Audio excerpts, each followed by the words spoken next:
Start with Michael Sway. I guess going with the big picture question to start, 12 signees, just what do you feel like you guys accomplished with this class? Well, like always, you're always looking to, fill needs and build for the future. You see 3 receivers. Eventually, we continue to. I just think, first of all, and just generally, it'd be holistically, we'll always recruit for competition and keep building there. And I think if you look at that position, it's one that would a little different body types and different styles of just like when you see us play, we're using different guys in different positions. I think on the defensive side of the ball, I think we added 2 athletic, talented guys in the secondary. We continue to evolve to that 4-man front as we've continued to do that with a couple other in the defensive line area. Some guys that are kind of haven't seen. I guess their best football and development. It's going to be interesting. We really like the body types there and what the potential we saw in some of those. Blake Harrell will be a guy I don't know how much we'll always talk about, but he's a guy that came to our camp and we played him in a bunch of spots and we really liked his film and really wanted to get him down to camp. He quickly made the arrangements and it was just somebody that we wanted. And I think he told us in Shenandoah, Iowa, was like the first player to get a football scholarship since you probably know or something, but at 80s or 90s or something. So it's a pretty cool story. I'm curious, we talked about local recruiting with you, I think, during the season. You've brought up a few times a story about a recruit telling you, hey, I wish I was in the 2024 class so I could commit. I'm curious, is that Calvin Clements by chance? No, it wasn't. It was not. No.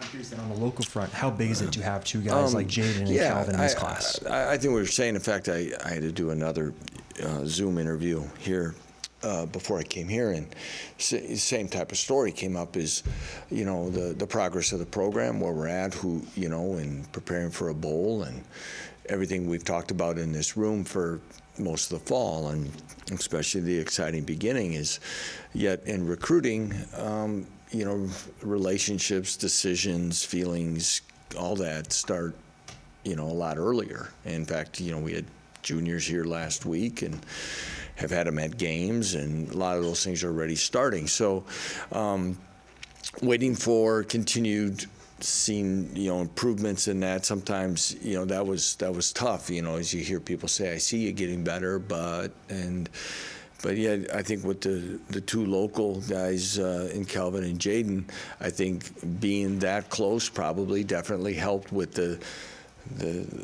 seeing a community change. It's in getting more excited about what's happening, and each one in their own right for their own reasons. Wanted to come take another look and have more conversations, and could not be more excited. I think it says a lot about them. It says a lot about our program and what the players and coaches have done, and the impact that I think they'll continue to have in the local community and really within the state. And hopefully future recruits are going to take notice of that and their decisions. Curious with Logan Brantley, it's your first high school linebacker you guys have taken. What stands out about him to you, and what drew you to him? Obviously, it's ability that starts the conversation. Comes from an excellent program. Won 4 state championships, so it comes from winning. Their staff does a great job there. But again, him coming in the summer and committing. And there are a lot of people that try to get, again, we're trying to get him to change his mind. What impressed me the most with him, though, was his maturity and how he carries himself. I told him, it went from not surprising, I don't want to say disappointing, because guy hasn't stepped on campus yet, but he's the type of guy that'll be a captain of this football team someday, I believe, just because the position he plays, the confidence he plays, how he goes about it, and the maturity. And I think he'll he'll get respect in the room and things like that. So, yeah, again, schematically and some things defensively, we needed to go older at certain times, but there was always, again, as we start to get the numbers balanced out and we continue evolving, again, it'll always be a mixture. I think that's going to be the world of college football. Lance, you were talking about Calvin and Jaden. They were both guys who were committed elsewhere before they signed with you. When did you actually feel that they were open? Like, is there a moment you can point to where you felt like they showed they were open to, rebooting that conversation with you? Calvin, I think, was pretty firm, but I think holistically there was always a small crack in that because and that was just through casual conversation and things like that. Again, none of this was heavy pressure. I think it was natural. Kelvin, when he wanted us to come back and come to the home to talk to him and his family, I thought it amazing. Both of these guys, I guess, let me back up. I told both of them and their families, it is amazing the transformation of maturity to see from the very first time they sat in my office to the point that they have. And what I just mean is having conversations with adults. And that's hard when you're 16, 17 years old and you're just new at it. And then you go through all these things and how they articulated their feelings of why.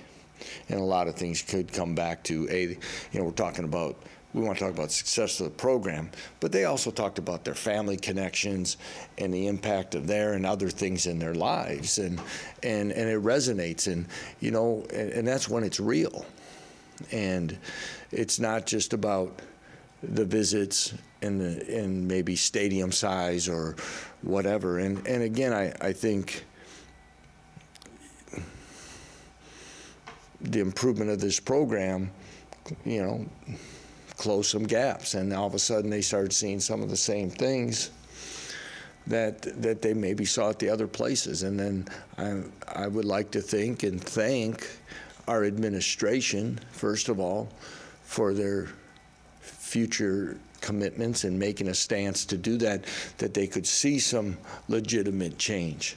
I'd like to thank our fans for filling the stadium and we creating an environment. We've talked about that. So all of a sudden, some of the things they see when they've traveled somewhere, they were able to experience right in their own backyard. You mentioned future commitments. Andy was talking about his new contract on Monday. Monday. What is it? What level priority was that for you? Did he buy lunch that day or not? No. Okay. We'll talk about that next time. Okay. What level of priority was that for you to make sure? No, it was a huge priority. I think a lot of Andy and his talents, but as a professional, what he's added to our program, and it was, and rightfully so. There was people wanting to talk with him, but I'll make sure I say it correctly. I was going to do that anyway. It was ready in motion. And Andy and I had conversations 24 to 48 hours before he got his first phone call. So this was not anything reactive. It was the continual building and keeping continuity as best we can in this football program to move forward. Is this the first time you've had other programs trying to come talk to Andy, or is this something that you've dealt with in the past? No, Andy had opportunities while we were at Buffalo. Yeah. I wonder, you mentioned about the starting to see other things in the building of this program. How much of that played in this, the future of your stadium project and NIL and all those things that are now new here and new to this? In the past it was recruiting, right? Playing time. Here's how you fit, that kind of stuff. But how much of that stuff factored into this round of recruiting? I think a lot. We don't ask about, well, now you have something more to talk about. I think they all are pieces that, you know, continually to stack on top. You know, NIL is huge. It depends on the individual and of course where it's at, and you know, we need to continue to get better in that, and we're working at it as everyone comes. There's points of that, you know, that is, it's not something that you don't hope comes up in conversation. You've got to start talking about opportunities and plans and things like that within the rules about which we can do. And that, you know, and again, the commitment we've made on campus to work with the people that are in the collective in other areas or in any opportunity is big. And I think, again, something that we will continue to talk about and continue want to making better as well. The stadium and resources within, you know, this building. And that's why, like many of you know, to get moving and moving quickly as fast to impact current roster and the very near conversations about next year or even in February when we're in this room. If there's something to talk about that we're talking about changes in this building, that's going to make it better in the day-to-day life of our student athletes. Did they ask about that, or is that something about you bring building? up? Yeah, right. Not to me directly, okay. But you know, in general conversations, and when my biggest meeting is, it's more towards the end, and usually what's great is, that's why I really appreciate, and I've got to make sure you've kind of led me into it, thank goodness, is to thank our staff but our recruiting staff and department and interns and everyone that kind of helps through these recruiting weekends that play a part. Why? Because when I ask a question, do you have any questions for me, or do you? No, you know, I think we got them all answered. He goes, in fact, you know, your staff does a really good job.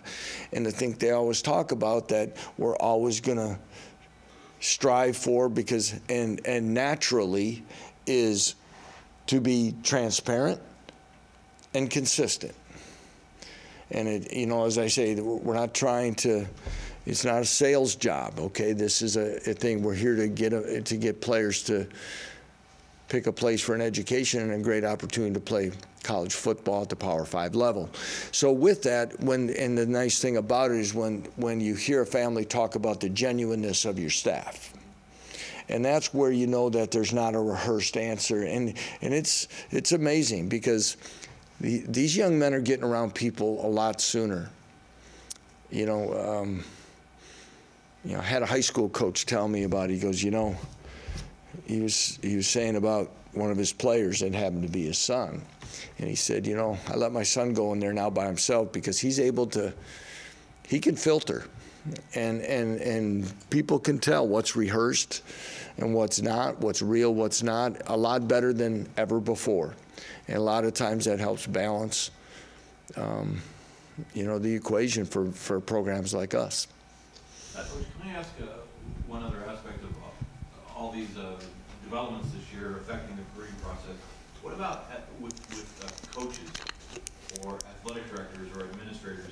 Even if it didn't impact this year, are there many doors open now for you, or a certain level of enthusiasm for, you know, when you and your coaches show up at a school? The people who know the business, who've seen what you've done here, does that maybe help down the road for people that? You mean our availability or how we're perceived when we walk into high schools? Yes, at the high school level, when Yep. you're out recruiting, when you're Absolutely. coaches. Absolutely. We saw it at the end of last year. You know, I think I talked about it was, you know, playing well in the state of Texas in back-to-back weeks definitely helped us, you know, probably, and thank goodness, I guess, really, and not that there was ever any resistance in any way by sure, because we've been very welcome down there, but you know, you've got upper Midwest guys that are coming to Kansas to go down to Texas for the most part, and at least as a head coach and not knowing many of the people down there, so all of a sudden it's what's your body of work, and again this year now in the places that we have been able to go, obviously college game day and being ranked and all those things have benefited this program, and hopefully will pay future dividends as well in the recruiting front. Lance, I look down, I see Jameel Croft in Detroit and what Chris Simpson's been able to do there in that pipeline. How important is it like that to get in an area like that? It is. You know, it's extremely important, and one that I think we can continue to have benefits from. And, you know, Chris does an excellent job there. He's, before joining back with us at Buffalo, he was at Eastern Michigan for one season, but spent, I should know probably a little bit better if I do my math, probably 4 years at Grand Valley, I think, at Grand Valley State. So he's recruited the state. He has good reputation. Again, he's thorough, he's honest, he evaluates well, he's a straight shooter. But also, then Rich Miller coming here, through the portal and doing things, it kind of stockpiles a little bit of experience. And even the guys that played for us at Buffalo, some have even gone back and helped at some of the high schools and things, and as they get a little older, they see a lot, and they talk about their experiences as well. But yeah, it's important for us to find those niches. But the great thing that I have found, and probably hit me, and it should probably resonated earlier when you start right with our starting quarterback, is we're able to go to California and get a couple players, and there's been productive players. We can go anywhere in the country from this locality and be able to talk about this program, but get there with reasonable distance, and allows us to kind of, like I said, find our fits. But Jameel's a talented young man. I think he's going to be able to help us in the secondary, should help us in the return game, and not only was it Chris, but Jameel coming here and how excited he was, even on his unofficial visit, then to his official visit, about the fit. And he was another one that multiple Big Ten teams tried to come in on late and make a run at it, and he was, he held strong. You've mentioned back at Buffalo, and I was just wanting to know if you could think back to then and then now, with the portal in, with all the man hours and things it takes now, just how much different is it now with the portal and everything? Oh, it's tough. And again, in those schools, a few guys that I'm friends with yet in the MAC, they talk about it, and they talk about, whether people feel they're being poached or if, guys just looking for better opportunities for different reasons. Is that, that's a tough level, the MAC and even the upper FCS and some things like that. Roster management is difficult all over the country, but I think some of those programs have some of the toughest jobs, and they're hard. And how far we've come. We talk about how fortunate we are to be here at the University of Kansas as a staff, and Andy and Scott Fuchs and Jim, and some of us talk about our days driving from place to place and trying to get there and try to get to as many kids, and even how we're fortunate to get to players and how we can do that with the resources given. We're very fortunate. Do you remember the first kid you tried to recruit to KU? I know it hasn't been that long, but let's not talk about Buffalo guys that you already had a relationship with. But when you get the job and you walk in, and I'm trying to, yeah. If you don't, that's fine. I have a reason for asking. Okay, we'll keep going then. Yeah. So what I wanted to ask, it's sort of the flip side of that perception question that was asked. How you're perceived by the people you're recruiting is changing, it sounds like, and building and growing. And I wonder how the flip side of that is. How does it feel for you to now go out there as opposed to that first kid you recruited as the Kansas head coach? Yeah, I guess if you start asking me in that realm, I'm trying to think back to already some of those guys in the signing class, but a lot of those were still some of these 23, Calvin and others that are in the state that we talked to. And as I mentioned, talking to Jaden and Calvin the first time, and here you are. By the time they came, it was probably the first time was unofficially early June. Okay, we'd been here maybe a month. They knew a lot more about this the city. They knew a lot more about the university and knew a lot more about what's been happening here than I sure did. And here we are talking about, direction, really hope, to be honest, because we haven't even coached the guys we had. But we talked about what, a little bit about things we've been able to accomplish with the plan that we've had. And now, it's a lot easier because you've been able to, they see it and they see some things all coming together at certain times and how this place will continue to change, maybe even before they step on campus, and more importantly or equally is when they're here. I'm sorry, I don't want you to compare necessarily, but given the level you're at now and the way things are going here, is this the quote unquote easiest time you've had recruiting guys, or is No. When was that? No. Ever? Yeah. You mean? I don't know if it's a different type of easy because, when you win 45 games in a row, it's kind of easier to talk to guys about why they should come. Yeah. That. But I'd say when I was a Division II assistant coach, we were 1-10. That was pretty hard. Okay, then 3-8, and then you go 10-2, and then all of a sudden it's okay. But much like it, and same at Buffalo was as well. Even though the things weren't completed, projects and other things were aligning at the same time. So you're seeing on-field improvement. You're seeing improvement here. There's complete investment, and that's where things can have a chance to stay. In those regards. So that's right. I don't think if you ever think recruiting is easy, and I don't mean to, no, it's just different. And it's always going to be competitive, and you always have to find the right fits. It's not always the most talented. We have to have and find, I feel confident about who signed here today because they wanted to be here, and they fit us the best. You can be one of the top teams in the country. You can name the ones that have played for national championships. There's still a difficulty in selection of fit and abilities and deciding A over B and all those things. I just think it's different. I think what you're alluding to is the ones that you think really fit is convincing them to take the leap. And, again, we tell people, you're going to be able to do something special here. You're going to do things that haven't been done here in a long time. And it's going to take a special guy that wants to do it. If you elect to go to a place that's had it kind of paved for you and you like smooth roads, you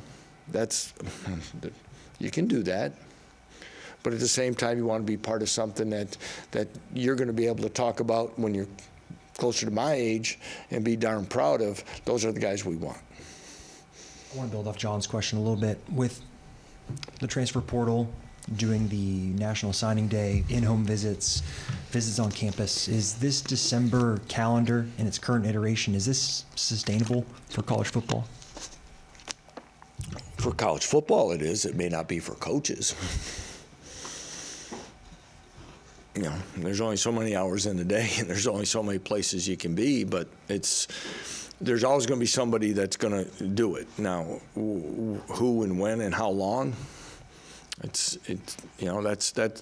I've been in meetings since, I was put on some committees or whatever, or you go to a Division I coaches meeting at the AFCA convention and we're talking about the calendar and assistant coach burnout and whatever it may be and expectations of everything. But you're right, and it's a very hard issue, I won't say problem, to solve, because portal windows based on finding a home and getting enrolled and doing those things versus a high school versus a bowl schedule versus all of that, and you're trying to put it all in. But I don't know. I'm not complaining. I mean, it's for, like I said, we've been given the resources to be able, but yeah,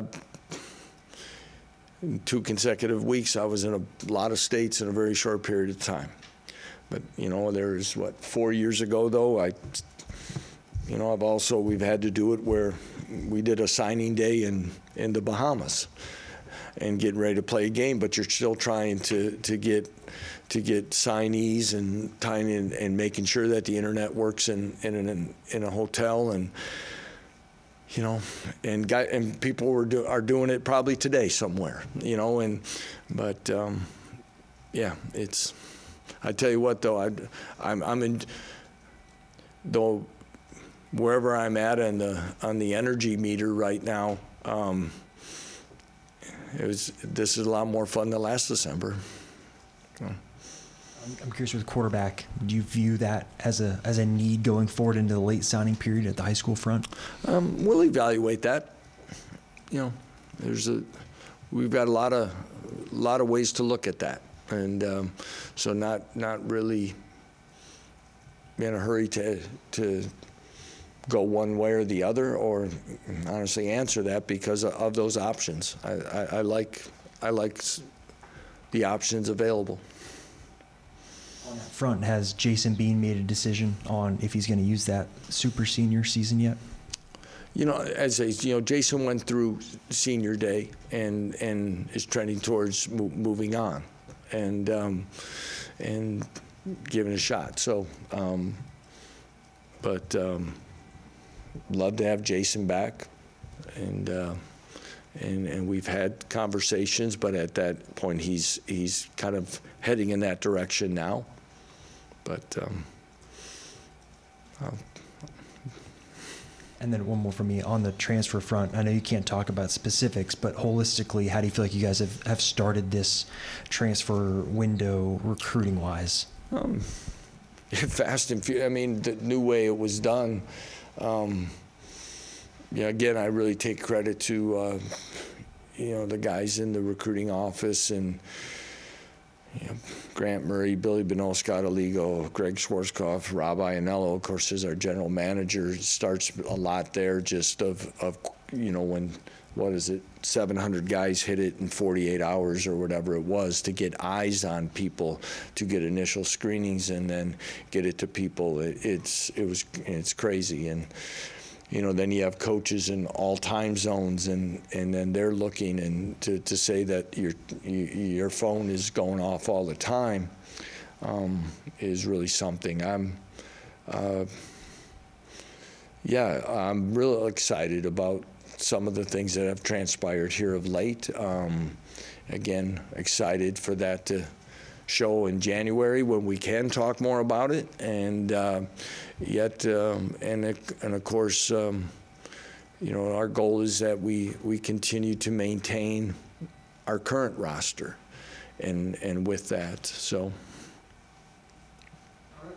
Thanks, everyone. We didn't even talk about the game. Do I have another one? Or we have another one before these? Yeah, you go 2 more times before the game. Whoa. 2 more. 25th and 27th. Okay. All right. Did somebody want to ask something? Did somebody have? Are we on a time crunch, or? You're late for something, but whatever. Okay, we'll take 2 more. What are your thoughts on the game coming up? About the game. I'm not all ready. That one's better for the 25th. Go. You mentioned re-recruiting your roster. How much have you had to deal with that? I think we're in a really good spot with that and understanding, and proud of the way our guys have, see where we're at and where it's going. So, different conversations at different times. I don't want to make a statement that, because it's an ongoing thing all the time. That's the other part that's changing, is that you never assume anything, and you never want to be blindsided, but you keep going, because I like this football team. They're a good group to be around, and they're younger players that, I hope that we continue to stay and grow together, because our best football is still ahead of us. As far as the game goes, we just finished yesterday as we continued prep, is what we're really looking at is, as we kind of came off the road or in the last weekend, was kind of breaking it into like 2, 4-week 4 practice segments like we do during the season. So we kind of went with a Monday, Tuesday, Wednesday, Thursday kind of format, and then we will start that again tomorrow. And now it's the ones that we really kind of hone in on it, and you know, we've been introducing, you know, Arkansas, you know, game plan through that. But I'll say this about practice is that it's been really enlightening. It's been everything that I was hoping for as far as player development in certain areas. That's been exciting, watching some people, you know, get the reps, get back on the field, do some things. So we're excited about that. And I didn't mean to tease anyone too far about getting deep into what we're doing, but you know, we're getting there and getting excited. So, okay, all right. Sorry there, Daniel. All right. If I don't see you before actual Christmas, any of you, Merry Christmas, Happy Holidays. Appreciate everything that you do. Thanks, Lance.